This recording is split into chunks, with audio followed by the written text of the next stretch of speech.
So welcome to our online poetry series. This year our theme is Sparks in the Dark. And today we're hosting Julie Danho. And Julie's first full-length collection, Those Who Keep Arriving, won the 2018 Gerald Cable Book Award from Silverfish Review Press. Her chapbook, Six Portraits, received the 2013 Slappering Hall Press Chapbook Award, and her poems have appeared in journals such as Pleiades, Alaska Quarterly Review, Blackbird, and New Ohio Review, as well as featured on the Writer's Almanac, Poetry Daily, and Verse Daily. She has been awarded fellowships from the Rhode Island State Council on the Arts and the McCall Johnson Fund. Julie has a Master of Fine Arts from Ohio State University and works as an editor in Providence, Rhode Island. She loves art history, serial commas, and takes more books out of the library than she can possibly read. Our kind of woman. She's married to the poet David O'Connell. Welcome, Julie, and I'll leave it up to you and John now. Great. I do admit that I do take a lot of books out of the library, and now like my parents and everyone, like my husband, nobody will let me take books out on their card because that's it. You're already even my mom gave my daughter one the other day, and she was like, I want you to know I gave her this. It's on my card. You have to return it on time. So oh boy. That's my library secrets. And there was something about commas. Serial commas. I'm an editor and I love serial commas. And so when we do our style guide at work, because some style guides use them and some don't. And so we always have these like lively discussions about what we're keeping and what we're doing for our house style. And I kind of put all my cards in for the serial comma. I feel like it should always be used. My chapbook, Six Portraits, the portraits are of punctuation because I'm like, I love punctuation. Parentheses are actually my favorite. I have like 2 poems about parentheses, but I really love grammar, punctuation. Yeah, before we start, I got to tell you one funny story. So in 8th grade, our English teacher had us sing this song, the helping verbs. BM is our was. We'd forget about saluting the flag. You had to sing your helping verb song, or you were out in the hall. Yeah. That was like what was that? 1962? Yeah, 63. Yeah, that was. I still remember that. It's like engraved. I got the visual tattoo in my head of the helping verbs. So yeah, crazy. That's great. But Julie, welcome back. You've been a long time reader here, and it's great to have you back. So, what did the Sparks in the Dark, or Igniting Sparks in the Dark? How did that theme resonate for you? I thought it was a terrific theme, and I do find that like poetry is this kind of like this little hope sometimes. And even though I find that even when poems are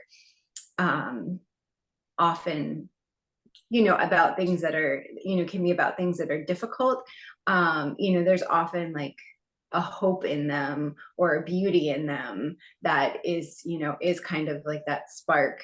When I was thinking about this theme, I was actually thinking about the painter Mark Rothko has a recipe for art, and I forget what the exact dimensions are, but it was like a certain amount of tragedy and something else, and then like he said they always had to contain 10% hope. And I actually wrote a poem called 10% Hope about him, but I think of about that for poems too sometimes, even when they're about grief or terrible things that are happening, like having this like hope in them too, I think is often really important. Great. So you want to start us off with Don't start off with my favorite one because that will have everyone in the audience running for the door of the bus. So I figured I would start. We'll see. Since I've read for the series, this is my 4th time. So I went back yesterday and I looked at all the poems that I've read and wrote them down so I wouldn't repeat any poems. So I wanted to start off with 2 new poems and then some poems from my book that I haven't read before. So my poems, I find often, like, if I guess if I had to say like what some of my themes were, I would say like anxiety is a big theme in my work. So I had written this poem about nuclear war, and I wrote it before the pandemic, based on this like CNN article I had read, and then the pandemic happened, and I was like, oh, this poem doesn't seem relevant at all anymore. It doesn't feel like timely or anything. And then the war in Ukraine happened, and and it was terribly timely again. So anyway, so this poem is called CNN Says Nuclear War Could Break Out at Any Moment. And then the title goes right into the poem. CNN says nuclear war could break out at any moment, but I'm taking my daughter to math club because she loves playing money bags and some swamp and smath, which is just Scrabble looted and repackaged for math fans. Bombs are math too, half-lives and chain reactions. Decades ago, my mother was drilled to duck under her desk, protect her face and neck. But do I tell my daughter to take cover or flee for better shelter? A scientist could reduce the decision to equations lovely as calligraphy until the translation. Fallout dose, transit time. Her bomb may be smaller than the one my mother waited for. A mile beyond its blast, she might survive. As she leaves the car, I hand her a backpack filled with stickers and glitter markers. We have it easier than so many. It's raining and her umbrella springs into a bunny, its ears up, alert. Very nice. So yeah, that poem was like partially also inspired by the bunny, which I do feel kind of is the hopeful part at the end. So I often take a lot of inspiration from just things that I read and hear about.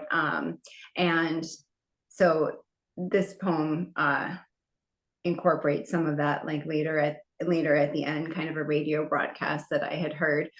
But so this poem is called "The Couple in Front of Me at the Coffee Shop," and it was based on this couple I had seen that were having a very serious PDA moment in the coffee shop I was in, and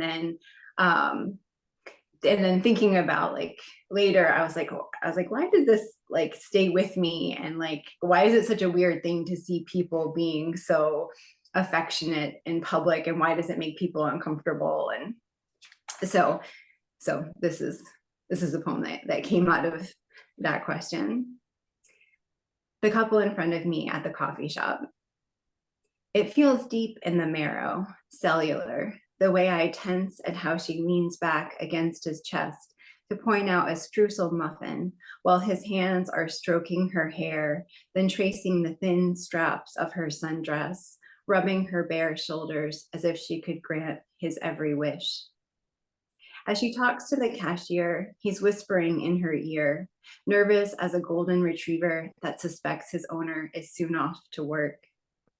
They're in their late 50s, I'd guess. He's wearing a checkered button-down that looks like the tags were cut off today.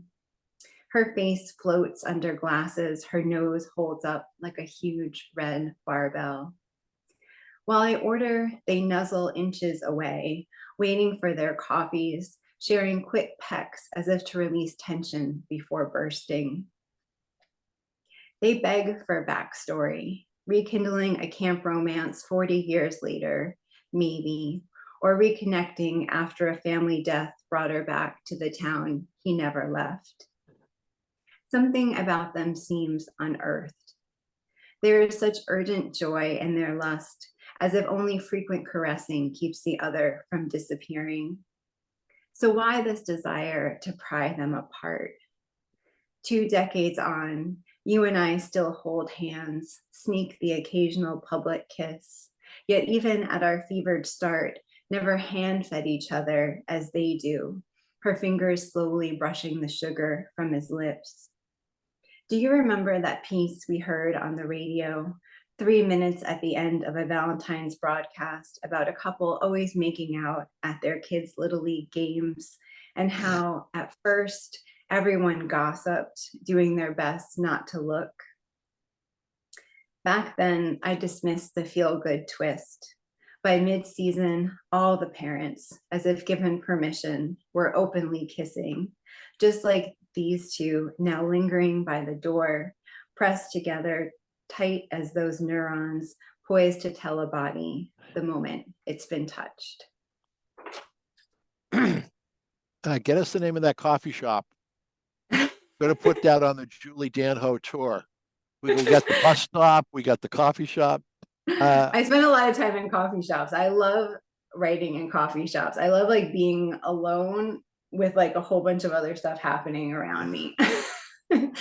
So that coffee shop is Brewed Awakenings. So I have like, yeah, I have multiple coffee shops poems. There's another one about like Bolt Coffee, which is my current favorite. So that was fun. No, you accessed a lot of memories there. That was great. So so this next poem is I don't write in form very much, but this is a hazel, which I'm Arabic. I should be able to, it's an Arabic form, and I am not great at doing the guttural. I think it's like hazel for real. And so in this form, the poem is in couplets. And so, and then each couplet ends with the same word. And so in this poem, it's forever. In a traditional hazel, it would be, there would be a rhyme scheme, and also usually in the last couplet, the person's name would be part of the couplet. Mine is more of like a loose hazel, but so this poem is about a bunch of years ago, I had seen an article where they would cremate people and then turn their remains into diamonds. And this was Mimi. This was a while ago. And I feel like since then I've seen a lot of things about different ways like that cremated remains are turned into different things, whether it's bullets or fireworks or other things. But this was the first one that I had ever heard of. And so the poem is called Be a Gem, and it starts with an epigraph from NBC News that says, with just 8 ounces of cremated remains and a few $1,000s, anyone can turn deceased loved ones into colorful diamond carats. Such a lovely girl, a treasure. What a shame to let her forever quiver 6 feet under, when you could keep her here forever. God sobbed diamonds, said the Greeks. Others put diamonds in mouths and houses to ward off fevers, liars, phantoms, forever. It's like keeping her curls in a locket, but better. So hold your sweetheart close with a princess cut and let her rest on your chest forever. Why not consider another, a ring to celebrate your father, your tragic baby brother? There'll be enough carbon left. It measures forever. Meteors harbor diamonds so tiny, trillions could frill the head of a pin. Together, they sequin our forever. Its powder poisons sultans and popes. Rebels macheted arms and legs to serve its lure. Diamond always meant to tame. Later came forever. I could lower her, scatter her, wear her as jewels on my wrist. No matter, over's over, not one murmur of forever. Nice, very nice. One thing I forgot to mention is that often in a hazel, kind of like in that one, each couplet is kind of its own little idea that that are linked together, but not necessarily like have any sort of narrative flow to them. So let me ask you this. So yeah. Your job involves a little bit more structure around punctuation, other things. But your writing, form is like the evil enemy. So I'm just wondering how those two worlds either collide or exist. Yeah, I mean, I think form can definitely be like a good, it's like a good constraint that can lead you to creativity in a way that you wouldn't necessarily get from free verse always. I feel like it can force me to do things that like structure things in a way that can kind of open things up sometimes. I feel like a lot of form poems that I've written have failed because they're just not working. They're so constrained that they're not working right. But it's funny because in addition to my work as an editor, I'm also an editor and proofreader for my chapbook press, Loppering Hall. And so I proof poetry, which is really weird in some ways, because I find that like a lot of my questions are, this is how it like technically should be like, and I don't know always if the poet made that decision consciously and chose, or if they're doing it deliberately. And so most of my comments are just suggestions, or saying like, this is how it would usually be. There would usually be a semicolon here. There'd usually be this or that. And like, let the poet decide like what they want to do. In a weird way, it's very similar to when I edit stuff for doctors because a lot of times I don't know what they're talking about, when it's like super technical or it's coding and my comment is like, this doesn't make any sense to me, but like, well, I mean, I wouldn't say that about a poem, but like, but if it makes sense to you, then leave it, if other people will know what it means. And it's the same thing kind of with poetry. Like if you're deliberately breaking the form, then leave it as it is. If not, then, these are things that you could do. So it's kind of a strange thing to be a poetry proofreader. So Kathy, watch out. I'm going to be looking at your commas and apostrophes in a few weeks. Let me ask you this, just a general comment, then we'll go back to some poems. Do you think there's less, I don't know, when I grew up, the helping verbs, I don't know, there was a lot more structure. Do you think nowadays that people really care that much about punctuation? They're just letting stuff fly and whatever goes on the page. Not poets, but I just, maybe the New York people write for the New York Times have a style that I'm sure is very particular. But I'm just wondering overall if punctuation is like an afterthought for people. I think sometimes it can be, but I find that people still care about punctuation, but also like, I think sometimes it's not, I think people, and maybe this is just my hope, but I feel like people appreciate knowing about punctuation. Like, I feel like sometimes people are doing things just because they like, it's a skill they haven't used in a while sometimes, or like they haven't, like I feel like there's not enough writing across the curriculum sometimes, like that writing shouldn't be limited to English classes, or you do so much writing in other classes. But I think that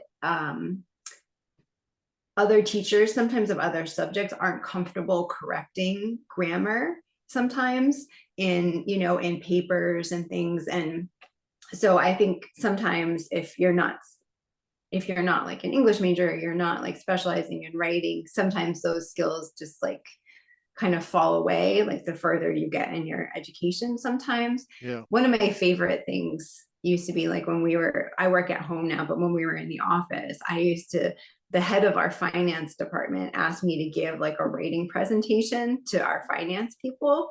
And like they were super enthusiastic about learning stuff, and it was so fun to do. And I learned a lot about math terms. And I don't know, the way I always think about it is like, you know, there's so many subjects like I don't know about, and like I might be an expert in like grammar and punctuation, but other people not necessarily need to be an expert in that, but they need to be able to know how to write to do their jobs. But like I don't need to know how to like, you know, do complex math things to do my job and be a writer. So it's kind of, you know, like writing is kind of like this thing that's on top of so many other subjects. And so, you know, I like to think that people are still enthusiastic about it, but sometimes I feel like they really they're nervous about it, more so about like making mistakes and things. Nice. So we have a little break during the show. We're kind of at that a little bit before that point, but let's do this. So if Vivian or Kathy have any comments or questions, and I know Vivian, you have to leave soon. So whoever wants to go first, if you have some. Yeah, I just I just wanted to say, first of all, Julie, you know, I think the way you braid ideas together is really stunning. And I really admire that. I've been reading your book, Those Who Keep Arriving, and it's just full of these delightful braidings. In the poem you just read, I mean, this is also very interesting to me. The line, "Diamond always meant to tame, later came forever." And I'm wondering, how do you do research on that? Like, how did you know? I mean, it's great. And I love the idea of tame and forever being, you know, so opposite, right? But also linked. So could you say a little bit about that? Like, how do you come up with those ideas? Yeah, I love research, and I over research everything.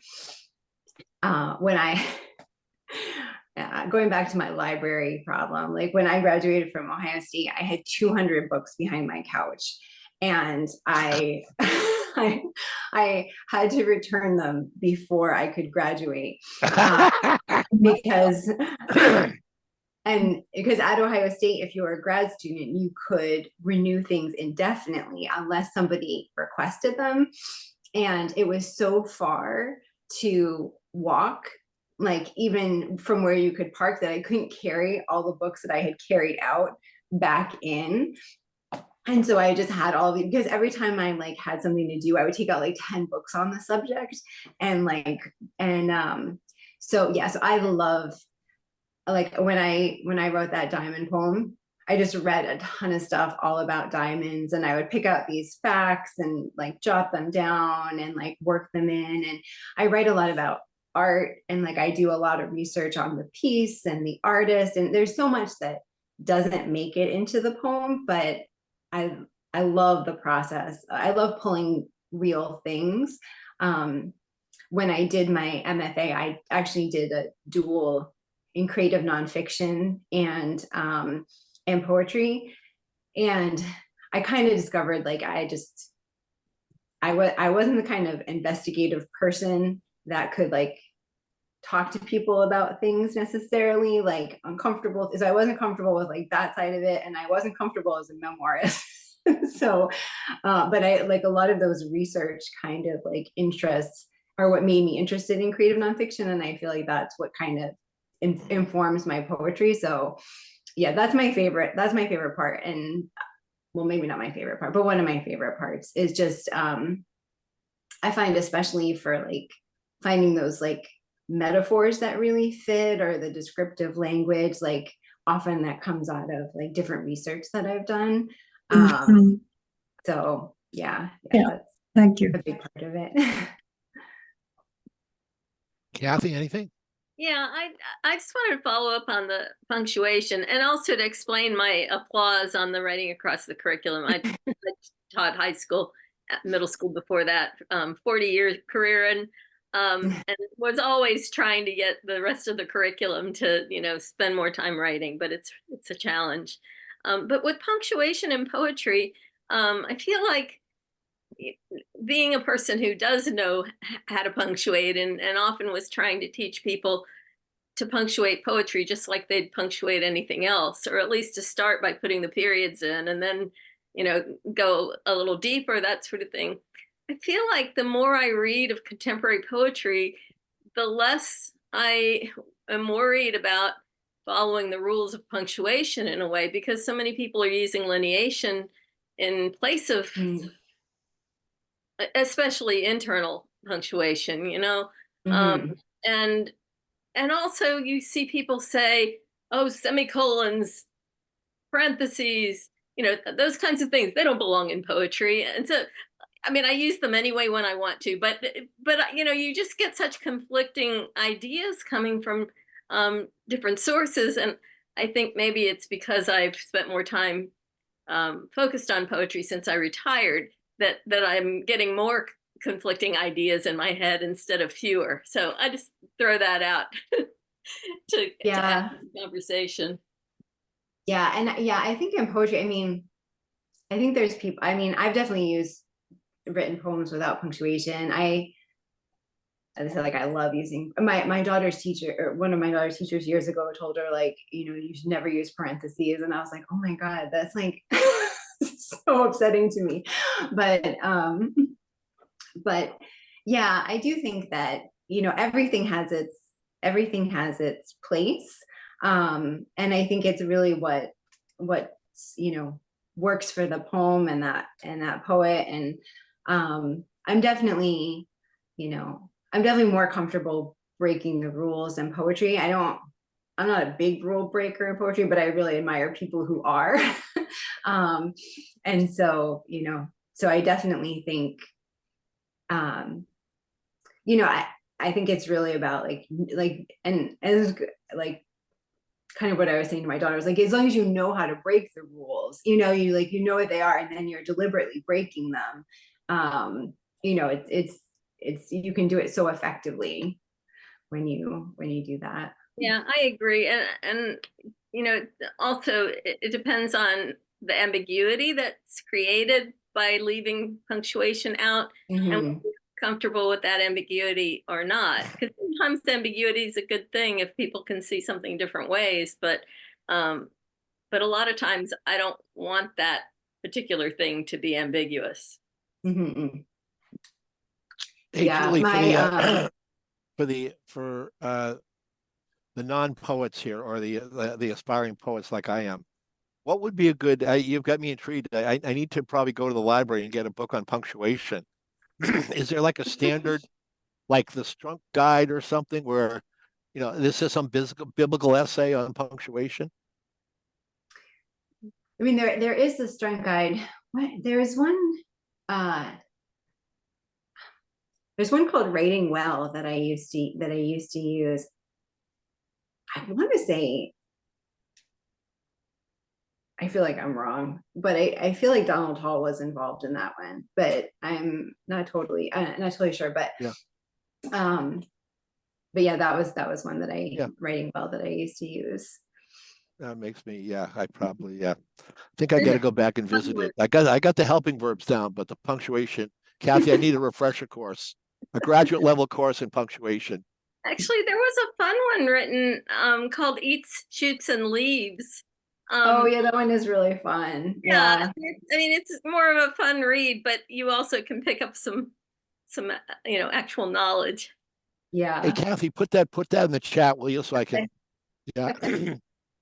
Okay, now back to our regular scheduled program after we went through our punctuation, the cave of punctuation. That was great. I love it. And Elizabeth does too. Elizabeth was applauding with her chat thing. Like, every English teacher should get behind this. Yes. Okay, so this next poem is called Writing Around the Word. And so when I sent this poem out, and it got accepted. I got a note back from the editor, and she was like, we're accepting this poem. She's like, but there is like it caused like a big discussion about like what the word is. And she was like, and I think that I know what it is, but I would like you to confirm, and I wanted to see if you could make it like just a tad more obvious because what the word is.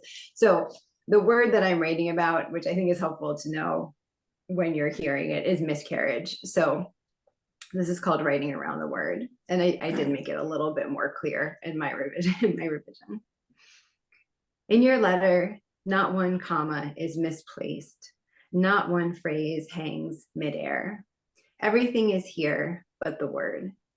I look up synonyms: mischance, mishap, meeting with disaster, not one of which you use. Why, out of a crowd, did its prefix choose you, latch onto your hand as if lost? What is left to bury but the word? Following your need, I want to let it fall back down my throat. But since I know this grief thrives in silence, splits and multiplies until it presses on your chest through the night, let me cup my hands beneath your mouth and catch whatever slides out. Love that. Wow. Thank you. All right, so this one is, so those were two darker grief poems. This one is a little bit more joyful. So this is called For My Daughter on Her First Birthday. You were late but ordinary, average height, average weight, without complication. When they laid you on my chest, you were a frog queen come up for air, slick, wrinkled, your legs splayed as if ready to leap.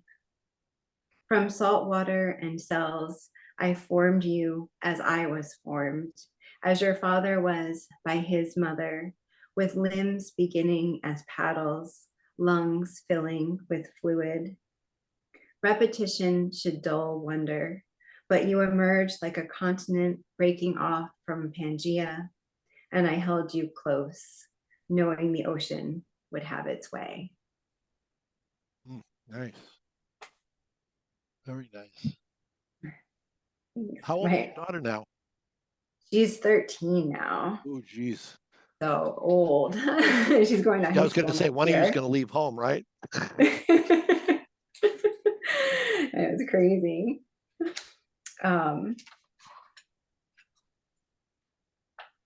Let's see. So this next poem, so as I mentioned, a lot of poems in my book are about art. And so this one is about a work of art called Cloudgate in Chicago. It's in Millennium Park, and a lot of people know it. Its nickname is the Bean. And it's this like big, giant, it looks like a big giant bean. And it's like a metallic, a huge metallic sculpture. And it's in Millennium Park. And if you like, you can walk underneath it, and you can see like all of these like almost like kaleidoscopic reflections of yourself. You can see the city in the bean. It's really beautiful. And I love public art. And I was so impressed when I went. I've been to Chicago a few times, and it's just so cool how they've invested a lot of money in public art. I feel like there's a public art in a lot of cities, but sometimes it's not. It's older. And so it's really kind of neat to see what they were doing, especially in Millennium Park. But so this poem is called Cloudgate, Chicago, and it starts with an epigraph.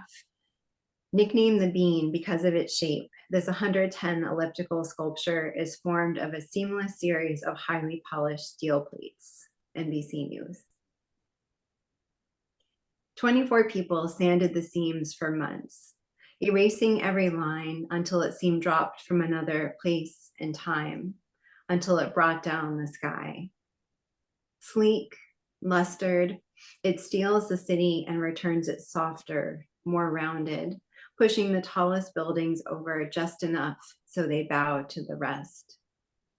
We cannot look without seeing our bodies given back to us, the ground where we stand commanding as much space as the sky, over this city that burned and rose again, that learned to move with the wind.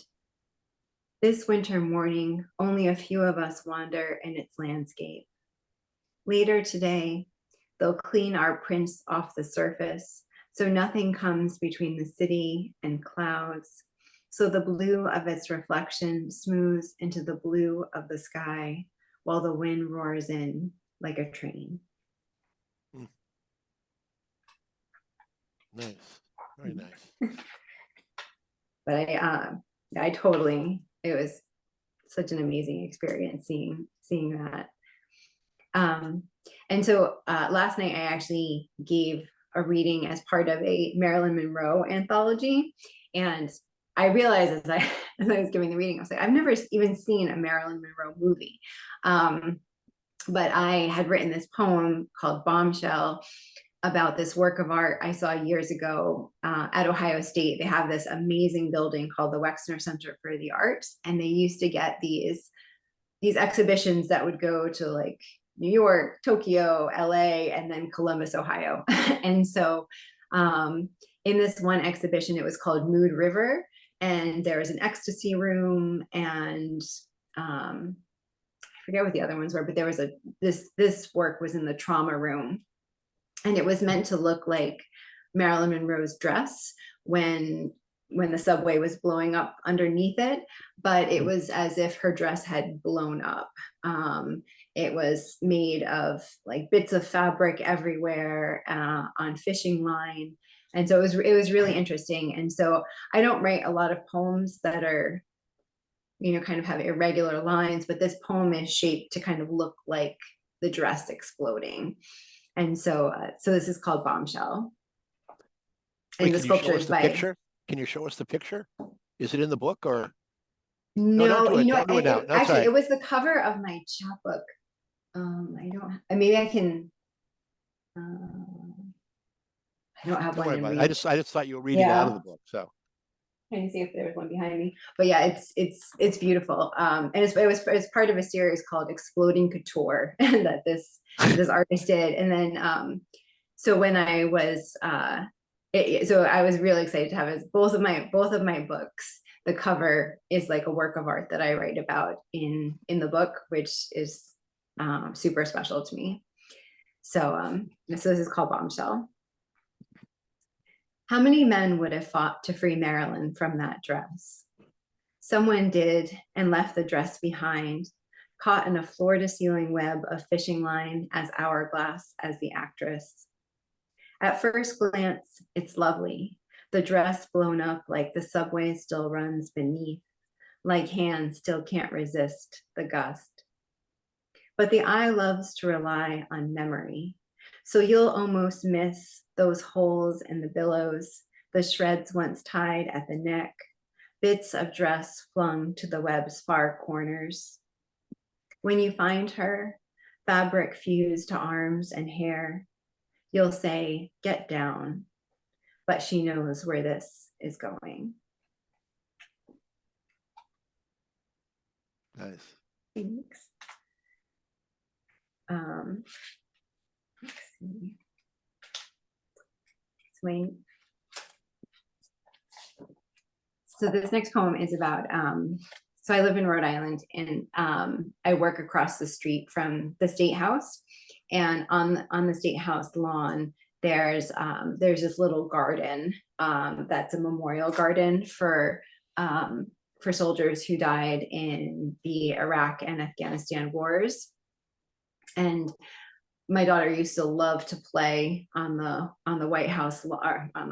State House lawn, and including, she used to call this the secret garden. And so this is called Playing Hide and Seek in the Garden of Heroes. I've never seen it before, this horseshoe of bushes tucked at the front of the State House lawn, like a pocket on a wide green shirt. It must be a secret garden, I say to my daughter. So of course she races over. And by the time I see those short flags in the dirt, she's climbing up the granite marker, pink sneakers muddying the names of the dead. I pull her off, her limbs flailing like a beetle on its back.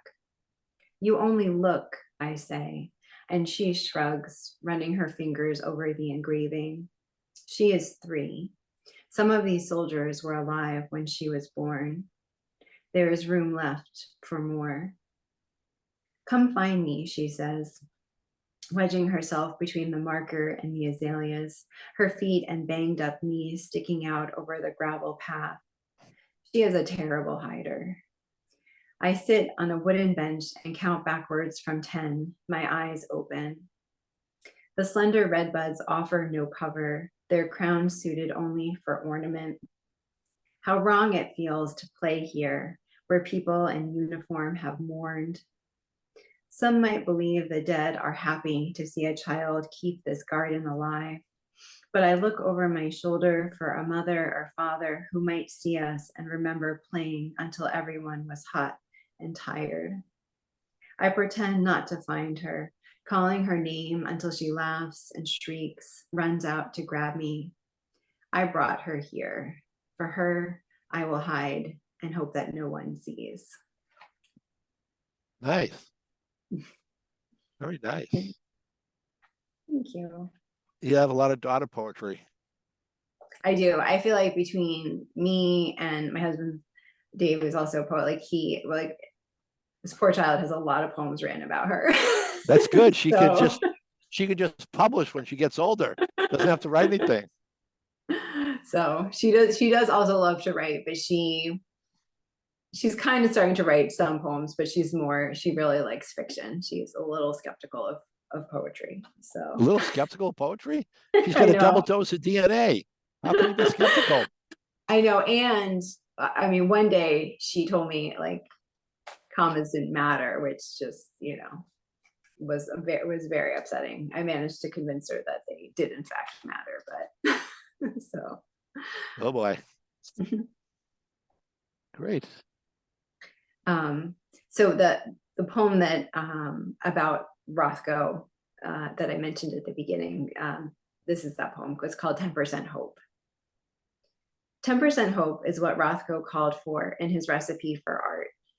After the war, the figure dead, rectangles floated on canvases numbered instead of named.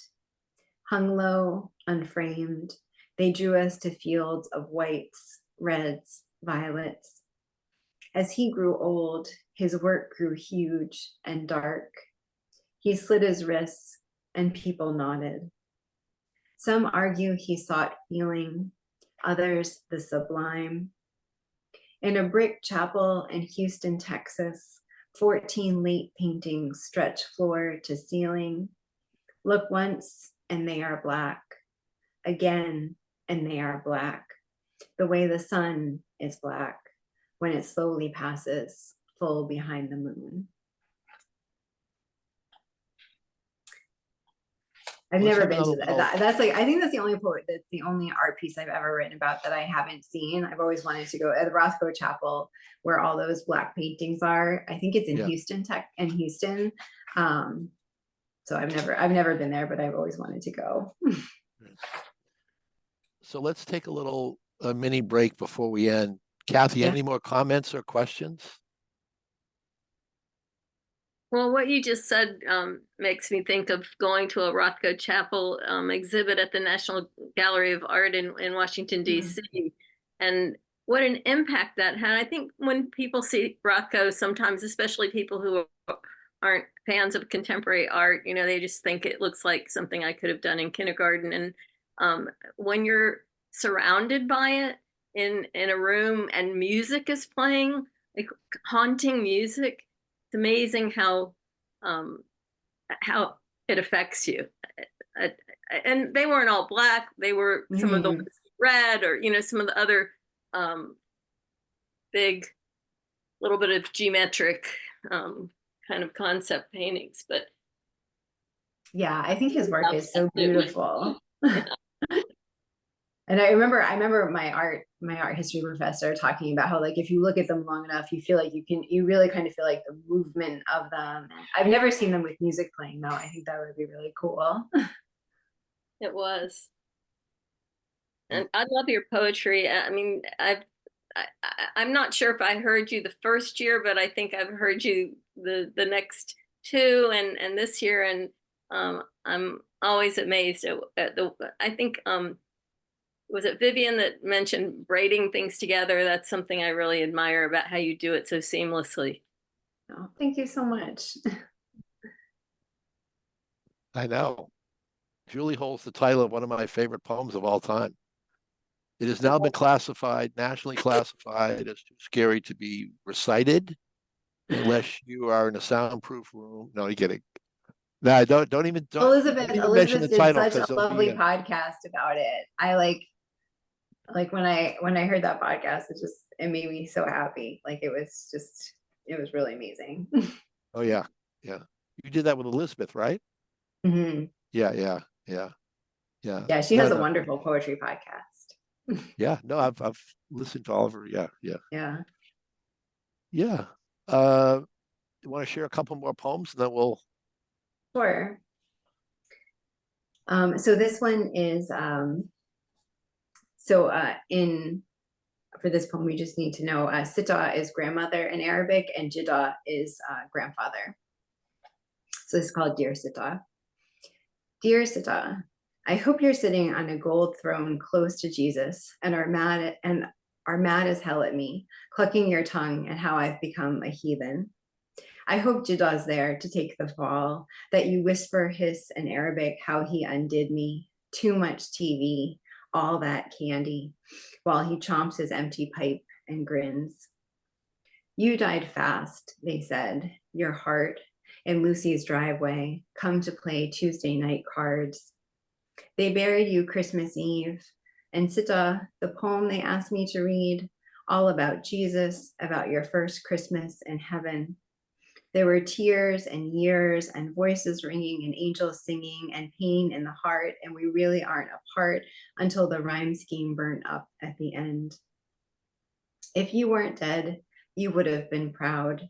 You would have loved the good Catholic boy I married. We gave up Jesus together, the way Jida kicks cigarettes.